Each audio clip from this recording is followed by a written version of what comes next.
ہمارا جو کام ہے وہ فری اینڈ فیئر الیکشن جو ہے نا وہ کنڈکٹ کر کے ہم عزت سے رخصت ہو کے چلے جائیں.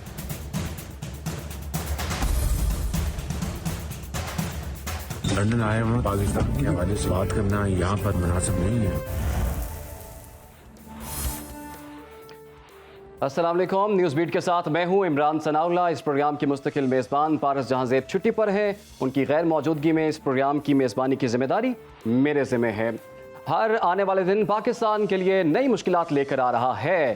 پاکستان اس وقت تاریخ کے نازک ترین دور سے گزر رہا ہے اور روز دیکھا جائے ہر آنے والا دن ایک نئی مشکل لے کر آ رہا ہے, ایک نیا بحران لے کر آ رہا ہے اور عوام کی مشکلات ہیں کہ کم ہونے کا نام نہیں لے رہی. مہنگائی تاریخ کی بلند ترین سطح پر پہنچ چکی ہے. آگے کیا ہونے والا ہے, اس مہنگائی کا حل کیا ہے, ان بحرانوں کا حل کیا ہے, اسی پر آج کے اس پروگرام میں ہم بات کرنے جا رہے ہیں. ہمیں جوائن کر لیا ہے مسلم لیگ نون کے رہنما قیصر احمد شیخ صاحب نے. قیصر صاحب کو خوش آمدید کہیں گے. اس کے ساتھ ساتھ ہمارے ساتھ موجود ہیں پاکستان پیپلز پارٹی سے حسن مرتضیٰ صاحب, ان کو بھی ویلکم کریں گے. اور ہمارے ساتھ معروف تجزیہ کار ارشاد عارف صاحب بھی جوائن کر رہے ہیں ہمیں, ان کو بھی ہم خوش آمدید کریں گے. سب سے پہلے قیصر احمد شیخ صاحب, میں آپ کی جانب آؤں گا. ایسا آپ لوگ کیا کر کے گئے ہیں کہ ملک سنبھلنے کا نام ہی نہیں لے رہا؟ بسم اللہ الرحمن الرحیم. انعام ثناء اللہ صاحب, آپ کا سوال بڑا پرٹیننٹ ہے, بہت وقت کے مطابق ہے. لیکن ہم کیا کر کے گئے ہیں کہ جب ہم آئے تھے میں نے ایک 25 منٹ کی قومی اسمبلی میں تفصیل سے تقریر کی. یہ تو ہم آنے کے وقت کی تھی اور میں نے اس وقت کہا تھا کہ ہماری معیشت جو ہے وینٹیلیٹر پہ ہے. تمام ملو, آپس میں جھگڑے بند کرو. یہ جو ہم ٹرسل کر رہے ہیں, ادارے ایک دوسرے سے لڑ رہے ہیں, یہ میری تقریر ہے, کچھ ریکارڈڈ ہے, اسمبلی میں ہے, 25 منٹ کی تقریر ہے. میں نے کہا آپ نہیں آگے بڑھ سکتے. کوئی ایک وزیر خزانہ جو کہ خاص طور پہ باہر سے آئے, الیکٹڈ بھی نہ ہو, اور کبھی سینٹ سے آ جائے, کبھی کوئی ٹیکنوکریٹ آ جائے, اور اس کے علاوہ جب تک آپ گتھم گتھا رہو گے, ایک دوسرے کو چور ڈاکو کہتے رہو گے. جب ہم نے آپس میں فائٹنگ اور لڑائی کی اور ہماری پولیٹیکل پارٹیوں نے ٹرسل کی, مثلا 1971 میں لے لیں, 2 پارٹیاں پولیٹیکل پارٹیاں, پیپل پارٹی, عوامی لیگ نے ٹرسل کی, ملک 2 لاکھ ہو گیا. 77 میں الیکشن ہو گئے, اس کے بعد ٹرسل ہوئی, ایک قومی اتحاد. اور یہ میں پرانی باتیں آپ سے کر رہا ہوں. لیکن شیخ صاحب یہ تو بہت آگے جا رہا تھا. جب آپ کو ابھی ریسنٹلی موقع ملا ہے تو میں آج سے نہیں شروع ہوا جی. ہم نے کیا کیا ہے, ابھی کوئی آنے والا بھی کیا کرے گا. جب تک ہم یہ گتھم گتھا رہیں گے نا تو اور خراب ہوتے جائیں گے. دیکھیے بات صرف یہ نہیں ہے کہ ہم نے کیا کیا ہے, کوئی بھی آگے کیا کر لے گا جب ہم ٹھیک ہونے کو تیار نہیں ہیں. جب ہمارے جو ایکسپلائٹنگ کلاس ہے وہی انہی کو مراد دیتی جا رہی ہے. میں نے بار بار کہا کہ $3 ارب, یہ جو پی ٹی آئی حکومت ہے, $3 ارب جو تقریباً کوئی 85,000 کروڑ روپے بنتا ہے, وہ تقریباً مفت میں دے دیے گئے بڑے بڑے انڈسٹریلسٹ کو. 630 انڈسٹریلسٹ کو, ان کے نام بھی نہیں دیتے, ان سے پوچھتے بھی نہیں ہے بھائی کیا ہوا. وہی رقم اگر آپ ایس ایم ایز کو دیتے, چھوٹے بزنس کو اور ٹریڈ کو, انڈسٹری کو دیتے تو ڈیولپ ہوتا نا. کیا ہوا, کبھی ہم فارغ ہی نہیں ہیں ایک دوسرے. اب ادارے لڑ رہے ہیں, ایک دوسرے سے ادارے کر رہے ہیں. دیکھیں نا, پریزیڈنٹ الیکشن کمیشن آپس میں بن نہیں رہی.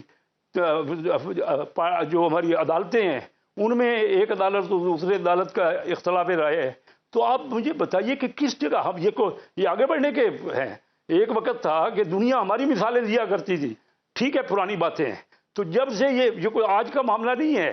ہم نے کیا کیا آپ کے سامنے ہے کہ ڈیفالٹ ہو رہے تھے, ڈیفالٹ سے بچایا, لیکن بہت کچھ ہمیں کرنا چاہیے تھا.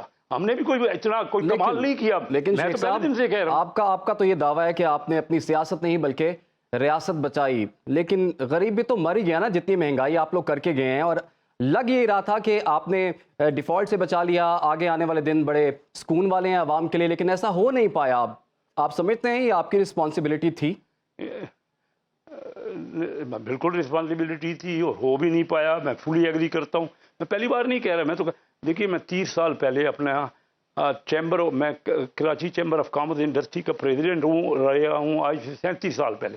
واحد فیملی ہے ہماری جو 3 بڑے چیمبروں سے الیکٹ ہو کے پبلک کے ووٹ لے کے, بزنس مین کے ووٹ لے کے آئے.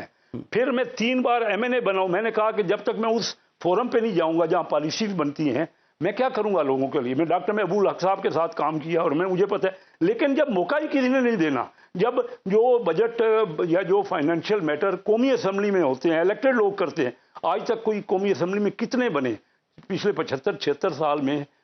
5 साल भी ऐसे लोग नहीं हैं जो डायरेक्टली इलेक्टेड फाइनेंस मिनिस्टर बने। जिम्मेदार वो नहीं है, करके चले जाते हैं, दूसरे मुल्क चले जाते हैं, पब्लिक में तो हम जाते हैं। अगर आपको मौका नहीं मिल रहा तो आप अपनी पार्टी को कहना आपको मौका दें। ये तो कसूर फिर आपकी पार्टी का है ना कि आप जैसे लोगों को मौका नहीं देते, क्योंकि हमें तो इन मसाइल का हल चाहिए। आप दुरुस्त कह रहे हैं। इस पार्टी को तो मैं रोज कहता हूं, आपके थ्रू भी कहता हूं, क्यों मौका देंगे? हर एक जिसका यहाँ पार्टियों में 5-7 बंदे होते हैं, आप देख रहे होंगे मीटिंग भी उन्हीं की होती है, वो आपस में ही डिस्कस करते हैं। कोई जो हमारी 16 महीने की हुकूमत थी, मियाँ शहबाज शरीफ साहब ने बहुत मेहनत की है, मैं उनका बड़ा एडमायरर हूँ, लेकिन ये कोई आप मुझे बताइए पार्लियामानी पार्टी की एक मीटिंग नहीं हुई किसी MNA की। इस तरह थोड़ी मुल्क चलते हैं। अब भी सबको साथ लेकर चलना पड़ेगा। अगर आप सबको नहीं बिठाएंगे, कोई ये आ गई नई हुकूमत आ गई ना, ये तो टेक्नोक्रेट है ना, 2 हफ्ते से चल नहीं लगी ये हुकूमत। रोज जो हालत बना दी है, जो इकानमी का सूरत हाल है, जिस तरह डॉलर के रेट फ्री मार्केट में हैं और जो होने वाले हैं, यानी फाइनेंस मिनिस्टर बनी है, वो पॉलिटिकल पर्सन तो थी नहीं, उसको ध्यान से बयान देना चाहिए था। एक उसके बयान ने कल कोहराम मचा दिया स्टॉक एक्सचेंज में, अरबों रुपए के नुकसानात लोगों को हो गए। उनको पॉलिटिकल इस तरह ये नहीं चल सकती कि आपके 90 दिन में इलेक्शन ना होंगे और भी आगे बढ़ा लेंगे, ये चलेगा ही नहीं। लोग बिजली के बिल फाड़ रहे हैं, लोग एहतजाज कर रहे हैं। हमारे वक्त में तो एहतजाज नहीं हो रहे थे ना। आप 3 हफ्ते 18 दिन हुए होंगे, 18 दिन तो चल नहीं लगी। आपको फेयर इलेक्शन कराने पड़ेंगे, आप लेट नहीं कर सकते। आपके ख्याल में फेयर इलेक्शन जो है वो पड़ेगा, इसका वाहिद हल है मिल बैठ के अगर कोई हल तलाश कर लिया जाए तो ही आवाम को रिलीफ मिल सकता है। इरशाद आरिफ साहब, इरशाद आरिफ साहब, दावे तो सब लोग यही कर रहे हैं कि हम इन बहरानों को खुशहाली में तब्दील कर देंगे। आपके ख्याल में इस सूरत हाल को देखते हुए सब कुछ मुमकिन है? शेख साहब की बात से 100% इत्तेफाक करता हूँ। जब तक ये सब लोग मिल बैठ के आगे नहीं बढ़ते, जो ब्यूरोक्रेसी हमारी काबिज हो गई है मईशत पर भी, बाकी सारे मामलात पर भी, टैक्सेशन भी वही करती है, मईशत भी वही चलाती है, PIA और स्टील मिल को भी वही चलाती है, उसके नतीजे में पाकिस्तान तबाही की तरफ बढ़ता रहेगा। इस तबाही को रोका नहीं जा सकता। लेकिन सवाल ये है कि ये सियासतदान आखिर मिल बैठ के कोई मामला करते क्यों नहीं है? वजह ये है कि इनके अपने मफादात का टकराव है, यानी अवाम के साथ इनका टकराव इस बेस पर है कि अवाम के मफादात का तकाजा कुछ और है, इनके अपने मफादात का तकाजा कुछ और है। फिर इनके आपस में जो इख्तलाफात हैं वो भी मफादात की वजह से हैं, किसी नज़रिए की वजह से नहीं है, किसी उसूल की बुनियाद पर नहीं है, किसी कौमी हमदर्दी में नहीं है।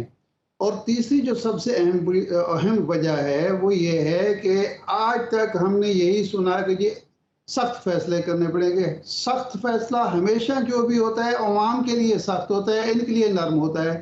मिसाल के तौर पर ये बिजली का इशू है, क्या किसने किस हुकूमत को रोका था? मैं इस हुकूमत, मौजूदा हुकूमत, इससे पहले, उससे पहले, उससे पहले, ये 30 साल का चक्कर है। तकरीबन 30 साल हो गए हैं।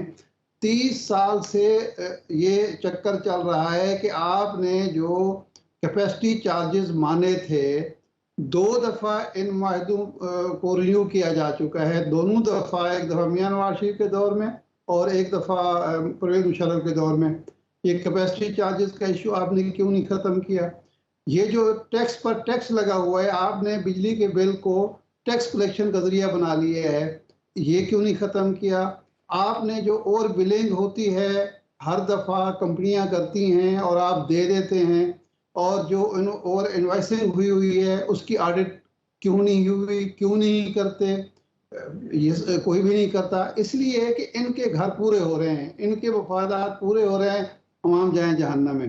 तो अब जो इस वक्त जहां हम पहुंच चुके हैं वो अशरों की, दिहाइयों की गलतियों का नतीजा है, लेकिन आज भी हम सुधरने के लिए तैयार नहीं है। लेकिन इरशाद साहब, अगर आप, जैसा कि आप भी कह रहे हैं कि 30 साल से ये मामला चल रहा है लेकिन हल नहीं हो रहा, अगर 30 साल में ये लोग संभाल नहीं सके तो دوبارہ اگر آ کے پھر یہ لوگ کیسے سنبھال لیں گے؟ آپ کے خیال میں یہ مسائل کا حل پھر ہے کس کے پاس؟ نہیں، سنبھالا تو جا سکتا ہے نا، کہ آپ نے یہ جو غلطیاں ہیں وہ تو سب کے سامنے آ چکی ہیں، سب کو پتہ ہے کہ غلطیاں کہاں کہاں ہوئی ہیں، ان غلطیوں کو سدھارنا ہے، لیکن سدھارنے کے لیے کوئی تیار نہیں ہے۔ اور سدھارنے کی صورت صرف ایک ہی ہو سکتی ہے کہ یہ اپنے مفادات کے چکر سے نکلیں، عوام کے بارے میں، ملک کے بارے میں سوچیں۔ پہلے ایک سپیس ہوتی تھی پاکستان کے پاس، عوام کے پاس، حکومت کے پاس، کہ کم از کم آپ کی اکانومی اس قابل تھی کہ وہ جھٹکے سہ سکتی تھی۔ اس وقت آپ کی سپیس ختم ہو چکی ہے، آپ کو دنیا سے کوئی قرض دینے کے لیے تیار نہیں ہے، آپ کی کوئی مدد کرنے کے لیے تیار نہیں ہے۔ اس وقت بھی اگر ہم نہیں سدھریں گے، ہم سبق نہیں حاصل کریں گے، ہم اپنی غلطیوں کو نہیں سدھاریں گے، تو ظاہر بات ہے خرابی بڑھتی چلی جائے گی۔ کس نے کہا ہے؟ شہباز شریف صاحب نے آتے ہی اعلان کیا تھا کہ 10,000 میگا واٹ بجلی ہم سولر سے کتنی پیدا ہوئی ہے، بلکہ سولر کے راستے میں خود سسٹم رکاوٹ ہے، خود سرکاری محکمے رکاوٹ بنے ہوئے ہیں۔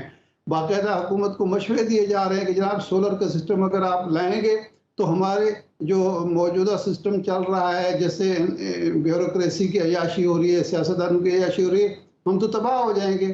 ان سے یہ کیپیسٹی چارجز جو دیتے ہیں یہ مجبوراً نہیں دیتے، خوشی سے دیتے ہیں، کیونکہ ان کے اپنے اس میں حصہ ہوتا ہے۔ یہ جو اوور بلنگ ہوتی ہے یہ کوئی ڈھکی چھپی بات نہیں ہے، سب کے علم میں ہوتی ہے۔ اچھا، ونڈ انرجی تھی، کتنے عرصے سے چل رہا ہے، آپ کے پاس اتنا بڑا ساحلی پٹی ہے جہاں آپ ہزاروں میگا واٹ بجلی پیدا کر سکتے ہیں، آپ اجازت ہی نہیں دینے کے لیے تیار۔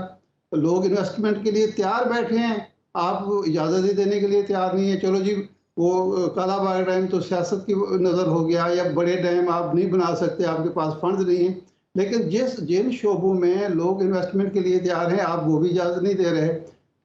پتہ سب کو ہے، مسائل کا بھی پتہ ہے، اس کا حل بھی معلوم ہے، لیکن نیت کسی کی بھی نہیں ہے۔ آپ کے خیال میں مسائل کا سب کو پتہ ہے اور حل کا بھی سب کو پتہ ہے، لیکن نیت کسی کی نہیں ہے۔ لیکن سید حسن مرتضیٰ صاحب، آپ کو بھی پتہ ہے مسائل کا، اور ساتھ میں یہ بھی بتا دیں آپ کو بھی اس کے حل کا پتہ ہے، تو آپ ہمیں گائیڈ کر دیں۔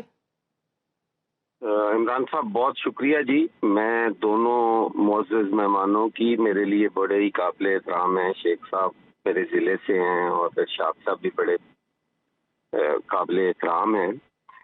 گزارش یہ ہے کہ اگر آپ نے دونوں کی گفتگو پہ غور کیا ہو تو ایک مایوسی اور ایک شکوہ اور ایک شکایت والا ان کا تھا سارا۔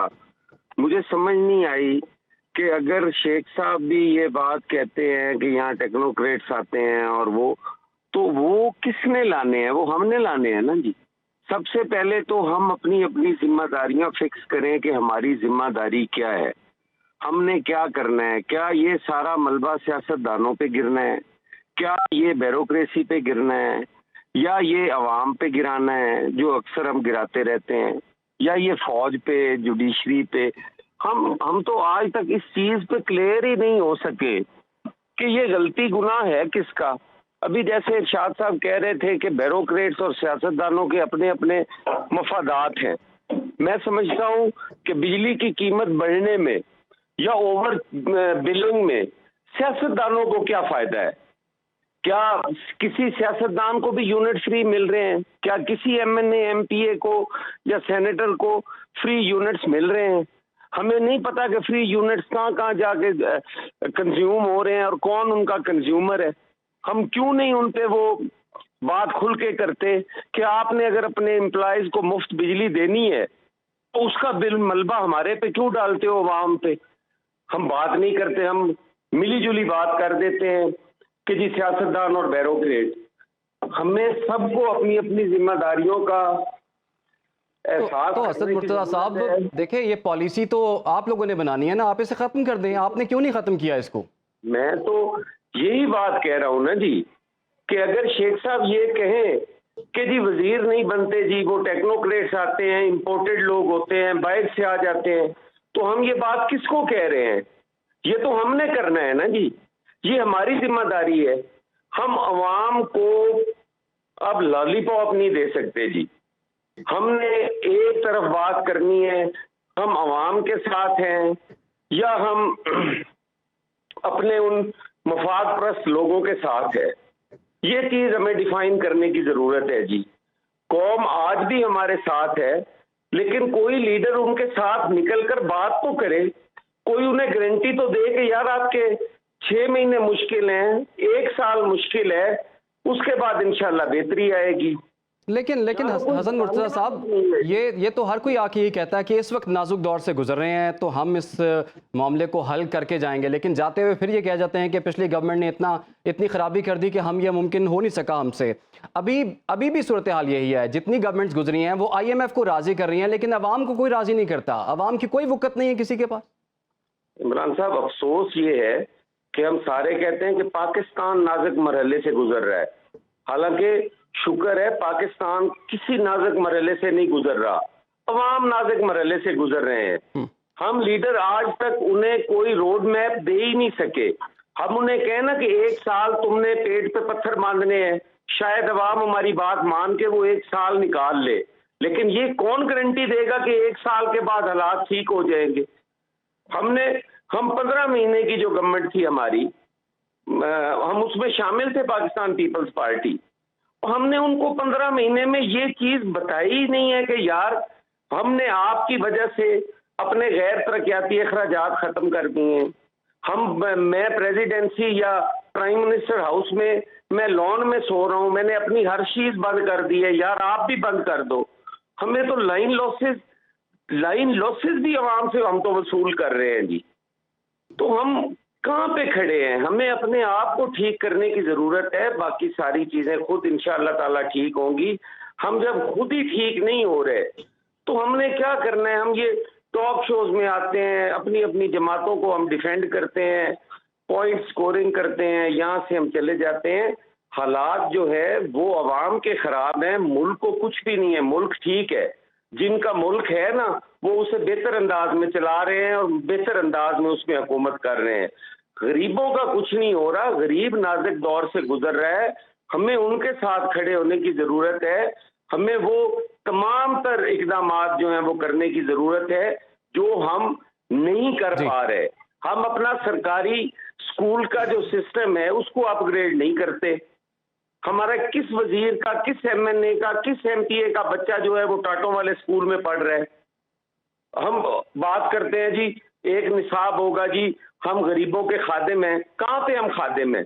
हमारा बच्चा तो एचिसन में पढ़ता है, हमारा बच्चा वो टाटों वाले स्कूल में जाता ही नहीं है। हमें क्या पड़ी है कि वहाँ का निज़ाम सही हो जाए? सरकारी अस्पताल में इलाज करवाना ही नहीं। कितने MPAs MNAs हैं जो सरकारी अस्पतालों में इलाज करवाते हैं? सारे प्राइवेट हॉस्पिटल में जा रहे हैं। हसन साहब, जब वो सब कैद होते हैं तो फिर सरकारी से ही मजबूरन उनको इलाज करवाना पड़ता है। गुजारिश ये है, मैं अक्रॉस दी बोर्ड बात कर रहा हूँ, मैं किसी किस्म की वो पार्टी पॉलिटिक्स नहीं कर रहा। हम सारे इसमें बराबर के जिम्मेदार हैं। हम सारों को इन चीजों को ठीक करने के लिए हमें पाकिस्तानी बनने की जरूरत है, हमें अपने आप को नीचे लाने की जरूरत है। हम बातों की हद तक कर जाते हैं। इलेक्शन आ रहा है, मैं भी बड़े बड़े नारे लगाऊंगा, लेकिन क्या फायदा क्या है? आज तो हसन मुर्तज़ा साहब और कैसर अहमद शेख साहब, आपने बड़ी तल्ख हकीकतें जो हैं वो हमारे सामने रखी हैं, और किसी हद तक आपने ये तस्लीम भी किया है, जो कि अच्छी बात है कि आप लोगों ने तस्लीम किया कि ये हमारी फेलियर है, हमें बार बार मौका मिला लेकिन हम लोग ये नहीं कर सके। अवाम के पास भी एक मौका है, अवाम एहतजाज कर रही है, हड़तालें कर रही है।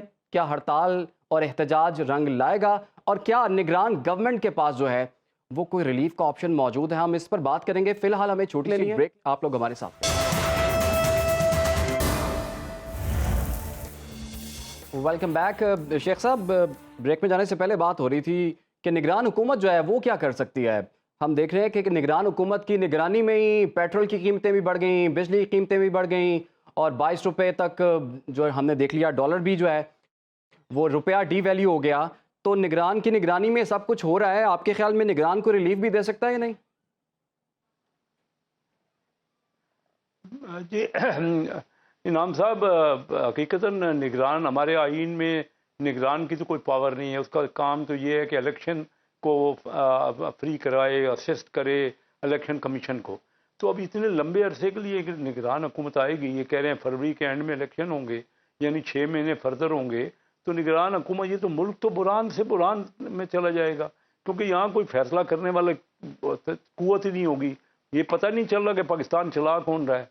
अब मुझे बताइए ना कि 15 साल तो हो गए, हम कहते थे कि डिक्टेटरशिप ने आगे नहीं बढ़ने दिया।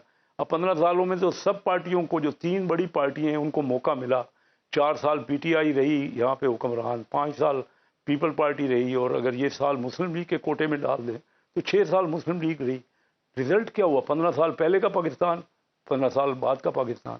हमने आइडेंटिफाई सही कर लिए। अरशाद आरिफ साहब ने जो बात की बड़ी पर्टिनेंट की कि यहाँ तो ब्यूरोक्रेसी सारी पावरफुल है। कहा यह जा रहा है, अभी रिसेंटली कहा गया ना कि 1 विंडो ऑपरेशन कर देंगे। ये बात सुनते सुनते मेरे से 40 साल हो गए। मैं 37 साल पहले Karachi chamber of commerce industry का प्रेसिडेंट था। उस वक्त से हम सारे ये रोज़ाना यही बातें करते हैं, नहीं जी कि जो करप्शन है उसको ख़त्म किया जाए, 1 विंडो ऑपरेशन किया जाए। ये एस्टीमेट उस वक्त का है कि 4000 अरब रुपए तो हमारी ब्लैक इकानमी के आते हैं। कोई किसी जगह पे टैक्स कोई नहीं देता, ना उसको कोई पूछने वाला है। तो जब तक हम सब मिल के देखें ना, अच्छा हमारी पार्टियों में हमने जमहूरियत की बात की ना, वहाँ पे मैंने आपसे अर्ज़ किया कि पार्टी मीटिंग होती है ना, वहाँ पे इलेक्शन होते हैं कि पार्टी के इलेक्शन हो और सही डेमोक्रेटिक प्रोसेस से वहाँ लीडर इलेक्ट हो। हर बंदा लीडर की। तो शेख साहब, अगर आपकी पार्टी के अंदर भी ये सब कुछ नहीं है तो आपका आगे का क्या सियासी हिकमत अमली क्या होगी? क्या इसी जमात से आप टिकट लेके इलेक्शन लड़ेंगे या फिर आपका कोई और इरादा है? क्योंकि आप बड़े शिकवे शिकायतें कर रहे हैं आज। देखिए, मैं तो आज से तो नहीं कर रहा। अगर मेरा प्रोग्राम देखते हो तो मैं तो थ्रू आउट यही बात कर रहा हूँ कि हम सबको देखिए ना, बात ये है कि मौरूसियत आप रखेंगे। मेरा क्या इरादा है, ये तो अब इलेक्शन आएगा, कौन कौन सी पार्टियाँ हैं, क्या ऑप्शंस हैं, अभी आज तो इसको कहना टू अर्ली है। लेकिन मैं सेटिस्फाई किसी पार्टी के परफॉर्मेंस से नहीं हूँ। मैं समझता हूँ कि पाकिस्तान में बहुत पोटेंशियल था आगे बढ़ने का। एक वक्त था कि इंडिया हमसे 4 गुना था, आज इंडिया हमसे 13 गुना हो गया। हमारा डिफेंस बजट आज से 6 साल पहले 10 अरब डॉलर था, इंडिया का 40 अरब डॉलर था, यानी 4 गुना थे वो। आज वो 13 गुना हो गए हैं। उनका डिफेंस बजट 81 बिलियन डॉलर हो गया और हमारा 10 अरब डॉलर से घट के 6.5 अरब डॉलर हो गए।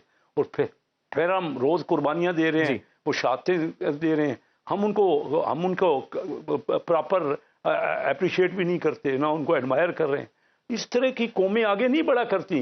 कौम में मिल के, यकजहती के साथ मिलजुल के तमाम एक लायामल बनाना पड़ेगा। अगर हम लीडरों को ही कहते रहेंगे बहुत कमाल के लीडर हैं और उनसे बड़ा कोई क्वालिटी वाला बंदा पैदा नहीं हुआ, तो इस तरह तो काम नहीं चलेगा। ठीक है, हम सबको डायलॉग करना पड़ेगा, आपके डायलॉग करना पड़ेगा। इरशाद आरिफ साहब, तजवीज़ तो बड़ी अच्छी है कि सब लोग चार्टर ऑफ इकोनॉमी के अलावा कोई और ऑप्शन नहीं। चार्टर ऑफ इकोनॉमी ही रास्ता है जो हम पहले दिन से कहते रहे हैं। और अब डेमोक्रेसी को प्रिवेल करें, तमाम इदारे एक दूसरे से मिल के बजाय के टसल करें। हमारे इदारे तो एक दूसरे से टसल कर रहे हैं। जो मुल्क आगे बढ़े हैं उन्होंने ये नहीं किया। उन्होंने तो बेहतरी की, एक्सपोर्ट लेड ग्रोथ की है। उनके यहाँ बाहर से पैसा आ रहा है, हमारे यहाँ क्यों नहीं कोई बाहर से पैसा आता? हमने माहौल ही पैदा नहीं किया। ये हमारा फॉल्ट है। असल मुर्तज़ा सही कह रहा है कि हम पॉलिटिशियन का ये काम था करने का, हमने नहीं किया। उसमें मैं भी आता हूँ, लोग भी आते हैं।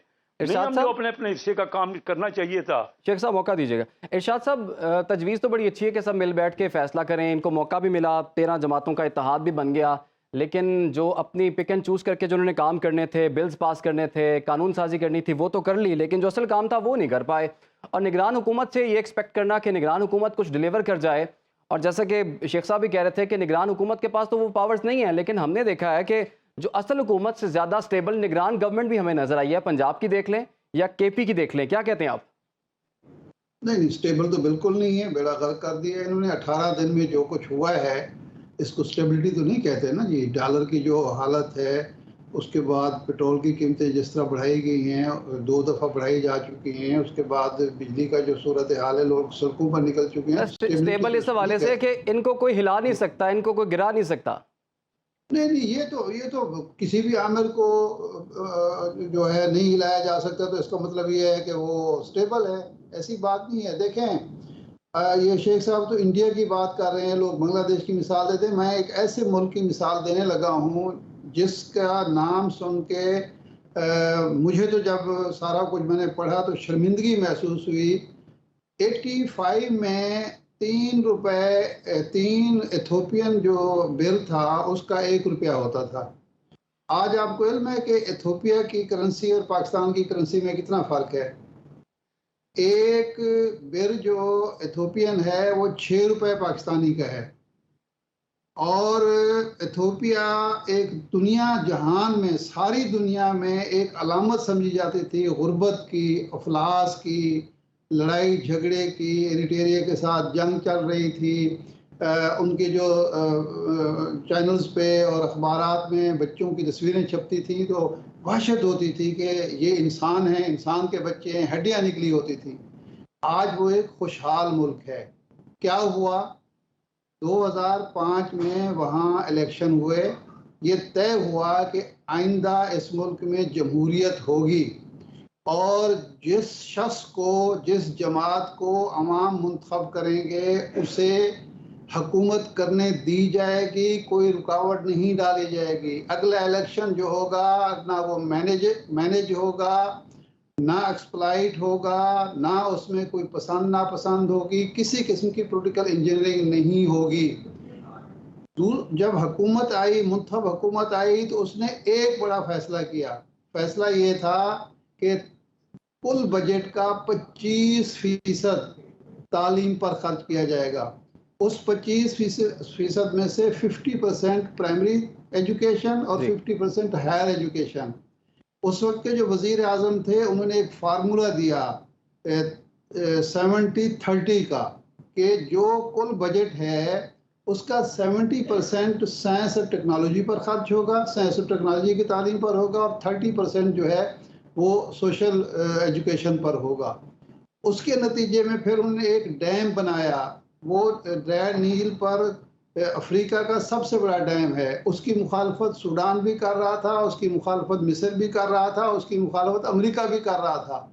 लेकिन उस हुकूमत ने 7 या 8 अरब डॉलर का जो प्लान था वो मुकम्मल किया, अपने वसाइल से किया और दोस्तों से मदद लेकर किया, मुकम्मल किया। आज इथोपिया में जो बिजली है, पूरे अफ्रीका में सबसे सस्ती बिजली इथोपिया में है। वो हमसाया ममालिक भी खुशहाल हैं उसकी सस्ती बिजली की वजह से। इस वक्त अक़वाम मुत्तहिदा के आदाद शुमार के मुताबिक दुनिया में सबसे तेज़ तरीन तरक्की करने वाले ममालिक में 3 या 4 ममालिक में से एक वो मुल्क है। तो हम तो अब उसका मुकाबला करने की पोजीशन में नहीं रहे। और वजह क्या है? 85 के बाद, 85 तक हमारी हालत इतनी बुरी नहीं थी। यहाँ जो एक म्यूजिकल चेयर शुरू हुई, 2 ख़ानदानों की आपस में लड़ाई शुरू हुई, और उसके बाद यहाँ मैनिपुलेशन शुरू हुई, इंटरफेरेंस शुरू हुई, मर्जी की हुकूमतें बनाने के लिए काम शुरू हुआ, पॉलिटिकल इंजीनियरिंग शुरू हुई। उसके नतीजे में आप देख लें कि हम कहाँ से कहाँ पहुँच गए। शेख साहब पुरानी बात कर रहे थे 31 साल पहले की। 31 साल पहले हम कहाँ थे? 85 तक हम कई ममालिक से, हमारे अपने हमसाया इंडिया से भी हम आगे थे। हम कई मामलात में चीन से भी आगे थे। आज यूएई और इरशाद साहब, जो आपने मिसालें दी हैं, खासतौर पर जो इथोपिया की मिसाल दी है, वो तो हमारे लिए वाकई बाइस शर्म है। और सैयद हसन मुर्तज़ा साहब, अब इथोपिया की मिसालें दी जाएंगी कि इथोपिया ने ऐसे तरक्की की है, और पाकिस्तान के लिए कोई फार्मूला है सर आपके पास? यकीनन जी, उसका जिस तरह शाह साहब ने कहा बिल्कुल सही है। एक अगर लीडरशिप जो है उसको और जमहूरियत को चलने दिया जाए तो बिल्कुल रिजल्ट्स ऐसे आ सकते हैं जी। पाकिस्तान भी जो है वो टैलेंट में किसी से पीछे नहीं है। आपके पास टैलेंट भी है, आपके पास वसाइल भी हैं, हर चीज़ है हमारे पास। आज भी अगर हम एक कौम की हैसियत से ये बात मिल बैठ के कर लें, जैसे शेख साहब कह रहे हैं कि हमें इकोनॉमी पे चार्टर की ज़रूरत है, हमें बैठ के बात करनी चाहिए, हम आज भी कर सकते हैं। फॉर्मूला तो सिंपल सा है जो उन्होंने बताया है। तरक्की का फॉर्मूला तो यही है कि आपके मुल्क के अंदर एनर्जी क्राइसिस ना हो, एनर्जी सस्ती हो। चाइना को देख लें, उसी इथोपिया को देख लें। आपकी एनर्जी क्राइसिस से आप निकलें, आप इंशाल्लाह ताला तरक्की करेंगे। वसाइल में तो हम पूरी दुनिया से आगे हैं। कौन से मादनियात नहीं है जो पाकिस्तान के अंदर नहीं है? सिर्फ काम करने की जरूरत है। हमने जिनको मुकद्दस गाय बनाया हुआ है, हम तो बात नहीं कर सकते किसी पे, हम तो किसी पे तनकीद नहीं कर सकते, हम तो उनको काम करने का नहीं कह सकते। क्या सियासतदान जिम्मेदारी लेते हैं کسی اور محکمے میں اتنی ہمت ہے, کسی ادارے میں اتنی دلیری ہے کہ وہ یہ بات کہیں کہ یہ ہماری ذمہ داری تھی, ہم ذمہ داری ہم پوری نہیں کر سکے. سیاستدان تو اتنا سافٹ ٹارگٹ ہے کہ لوگ بھی اس پہ تنقید کرتے ہیں, وہ برداشت کرتا ہے, اور خود پہ بھی وہ کہتا ہے کہ یار یہ خامیاں میرے میں ہیں اور میں ان کو ٹھیک کروں گا. باقی تو یہ بھی نہیں کہتے. کیا کوئی بیوروکریسی سے پوچھنے والا ہے کہ آپ کے جو محلات نما لاہور کے اندر اور دیگر شہروں کے اندر سرکاری رہائش گاہیں ہیں, 2-2 ایکڑ کی رہائش گاہ میں ایک سیکٹری رہ رہا ہے, کسی میں ہمت ہے کہ صبح ان کو کہے جا کے کہ یہاں سے نکلو؟ کیا جم خانہ اور اسلام آباد کلب اور یہ سارے جو کلبز ہیں, یہ کبھی کسی نے پوچھا ہے کہ دوسروں کے لیے تو اس میں کروڑوں روپے کی فیسیں ادا کر کے ممبرشپ لینی پڑتی ہے اور آپ کے لیے یہ فری کیوں ہے؟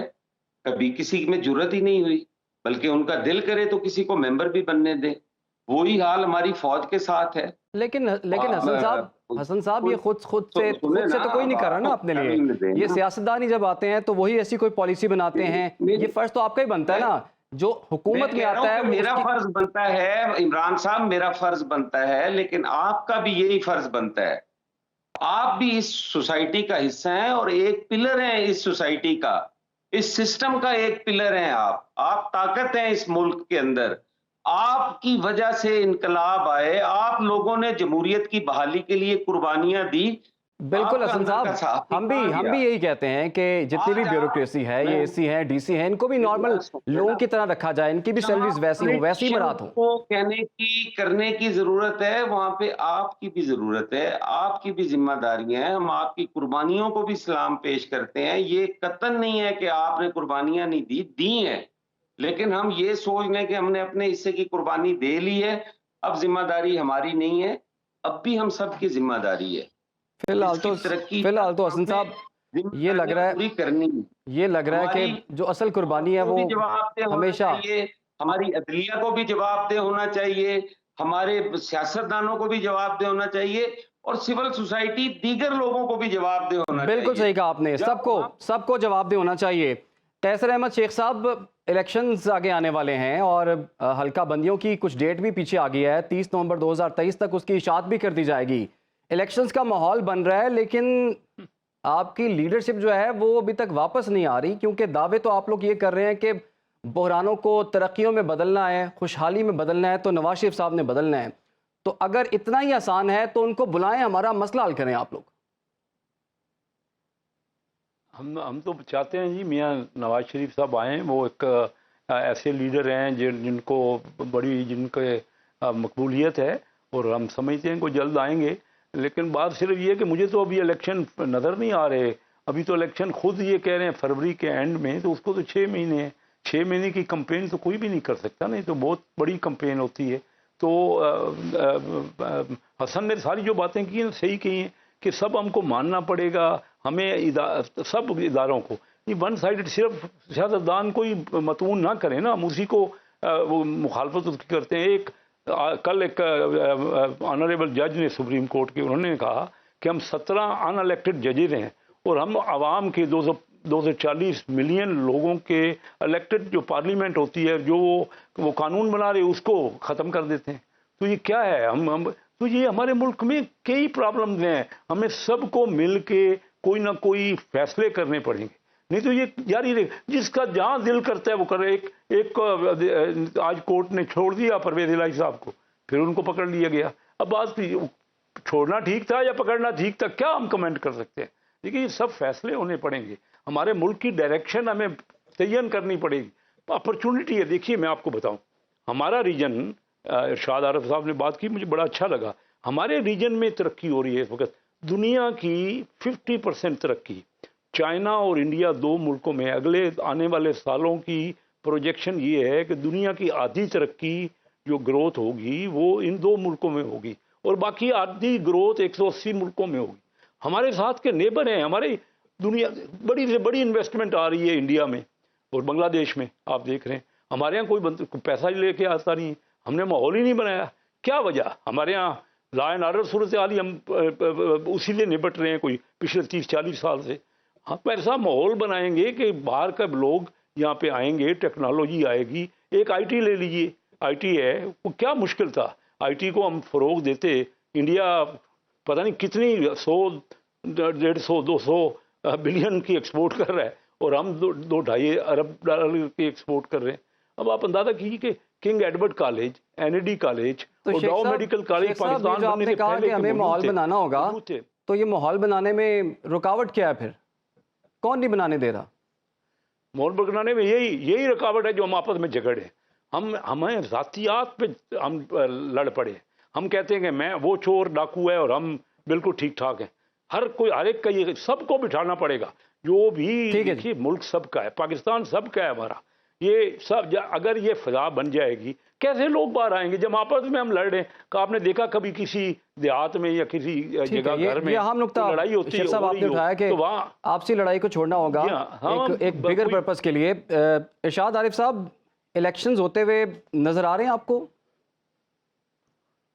अल्लाह करे हो जाए, मैं दुआ कर सकता हूँ। ये 2 सियासतदान बैठे हुए हैं, फैसला साज बैठे हैं, कल तक ये हुकूमत है। अगर इनको यकीन नहीं है तो मुझे कैसे हो सकता है? लेकिन अल्लाह करे इलेक्शन हो जाएं। देखें प्रॉब्लम क्या है। प्रॉब्लम ये है, ये जो शेख साहब बात कर रहे हैं ना, मैं इससे इत्तेफाक करता हूँ। सियासतदानों की लड़ाइयों ने ताकतवर किया है दूसरों को जो इनको डिक्टेशन देते हैं। सियासतदानों ने अपनी सफेद खुद खोई है, किसी और ने इनसे ज़बरदस्ती नहीं छीनी है। देखें हम लोग, मैं और आप, वोट जो हैं कभी हमने किसी जर्नैल को नहीं दिया, हमने किसी जज को नहीं दिया, किसी ब्यूरोक्रेट को नहीं दिया। हमने इनको वोट दिया है, इनका ही हम गिरबान पकड़ेंगे, इनसे ही पूछेंगे, इनके खिलाफ ही बात करेंगे। इनकी ये ड्यूटी है। हमने अपना वोट इनको इसलिए दिया कि ये मुल्क के अंदर सिविल बालादस्ती को यकीनी बनाएं, ये अवाम के हुकूक का तहफ़्फ़ुज़ करें, ये पाकिस्तान को खुशहाल बनाएं, तरक्की करें। लेकिन इन्होंने क्या किया? ये आपस में लड़ते रहे। ये एक दूसरे को नीचा दिखाने के लिए उन कुव्वतों का सहारा लेते रहे जिनका जमहूरियत से, सिस्टम से कोई लेना देना नहीं है। इन लोगों की वजह से आज स्पेस सियासतदान खो चुके हैं, इनकी लड़ाइयों की वजह से। जब भी मौका मिला है किसी भी सियासतदान को, किसी भी सियासी पार्टी को, मामूली मफाद के लिए उसने अवाम के हुकूक को पसे पुश डाला, अपने नारे को, अपने मंशूर को, अपने प्रोग्राम को, अपने एजेंडे को पसे पुश डाला और वहाँ जाके बैठ गए, जिससे 1 दफ़ा 2 दफ़ा 3 दफ़ा ठुडे खा चुके थे। इसकी वजह से ये सूरत हाल पैदा हुई है। जिन मुल्कों की भी आप मिसाल दे रहे हैं या दे सकते हैं जहां तरक्की हुई है, उसकी वाहिद वजह ये थी कि वहां एक सिस्टम के तहत लोग चले, अपने मफादात की बजाय कौमी मफादात को तरजीह दी। और इंडिया जो है हमारा दुश्मन है। मैं आज भी समझता हूँ कि पाकिस्तान के वजूद को तस्लीम नहीं करता। ये दुनिया की वाहिद मिसाल है जिसने जमहूरियत के ज़रिए तरक्की की है। यानी जमहूरियत के बारे में आज से 20-30 साल पहले तक ये कहा जाता था कि पहले आप तरक्की करें, इस्तेकाम हासिल करें, फिर जमहूरियत लाएं। लेकिन उसने जमहूरियत के लिए लड़ाई झगड़े के होते हुए उसने लड़ भिड़ के आखिर तरक्की की है। क्विकली एक कमेंट ले लूं हसन मुर्तज़ा साहब से भी। हसन साहब, जाते हुए सिर्फ ये बता दीजिए कि इलेक्शंस हो जाना किसके मुफाद में है, ना होना किसके मुफाद में, किसको सूट करता है ये? देखें जी, इलेक्शन होना पूरे मुल्क और कौम के मफाद में है और इलेक्शन ना होना उन आमराना सोच और जहनीत रखने वालों के हक में है। इलेक्शन ही वाहिद हल है जी। इलेक्शन हो, जमहूरियत का तसलसल हो, और जैसे इरशाद साहब ने कहा कि पाकिस्तान के अंदर सियासतदानों की लड़ाई ने नुकसान किया, इसमें कोई दो राय नहीं है। पाकिस्तान पीपल्स पार्टी ने हमेशा रिकन्सिलिएशन की बात की, हमेशा मिल बैठ कर मसाइल को हल करने की बात की। हमने चार्टर ऑफ डेमोक्रेसी किए, हमने बेगम नुसरत भुट्टो साहबा ने भुट्टो साहब के कातलों के साथ बैठ के जमहूरियत की बहाली और मजबूती के लिए काम किया। बीबी शहीद ने रोकने के बावजूद वो सड़क पे असैसिनेट होना पसंद किया, लेकिन इस मुल्क की आवाम के साथ जुड़े रहने की बात की। तो हमें आवाम के साथ जुड़ना होगा, हमें जमहूरियत को मजबूत करने की ज़रूरत है, और सिविल जो सुपरमेसी है वो नागुज़ीर है। हर मुमकिन सिविल सुपरमेसी को यकीनी बनाना होगा तभी ये मुल्क आगे जा पाएगा। हसन साहब क्विकली बताइएगा, इलेक्शंस 90 रोज़ के अंदर या ताख़ीर नज़र आ रही है आपको? इंशाअल्लाह ताला जी, हम तो चाहते हैं कि ये 90 रोज़ में हो और हमें पूरा यकीन है कि हम ये करवाने में कामयाब हो जाएंगे। ठीक है जी, बहुत बहुत शुक्रिया। प्रोग्राम का वक्त ख़त्म हो जाता है, इजाज़त दीजिए।